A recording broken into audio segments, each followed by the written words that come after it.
సాహసం శ్వాసగా సాగిపో షూటింగ్ దాదాపు 3 ఏళ్లకు పైగా సాగడంతో ఆ టైంలో చైతూకి డైరెక్టర్ గౌతమ్ మీనన్ కి గొడవ జరిగిందని పుకార్లు వచ్చాయి. సినిమా రిలీజ్ అయ్యాక గౌతమ్ ప్రమోషన్స్ కి రాకపోవడంతో అది పుకారు కాదంటూ నెగిటివ్ పబ్లిసిటీ స్టార్ట్ చేశారు. అయితే సినిమాకి మంచి అప్లాజ్ రావడంతో తెలుగు వర్షన్ ప్రమోషన్ కి అటెండ్ అయిన గౌతమ్ మీనన్ ఈ సినిమా క్లైమాక్స్ సినిమాటిక్ కాదని, తను చూసిన రియల్ ఇన్సిడెంట్ అంటూ క్లారిటీ ఇచ్చాడు. అలాగే చైతూతో గొడవ అనేది రూమర్ అని, వర్క్ చేయడానికి చైతూ చాలా కంఫర్టబుల్ అంటూ కాంప్లిమెంట్ ఇచ్చాడు. అంతేకాదు చైతూతో మరో సినిమా చేయాలని ఉందన్నాడు. అయితే ఇంటర్నల్ సోర్సెస్ ప్రకారం గౌతమ్ మీనన్ తెలుగు, తమిళ, మలయాళ, కన్నడ భాషల్లో కొత్త సినిమా ప్లాన్ చేస్తున్నాడని, తెలుగు వెర్షన్ కి చైతూని అనుకుంటున్నాడని టాక్.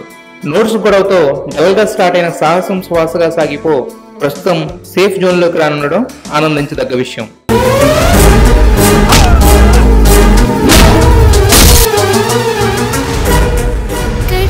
పోతావో చిన్నవాడా.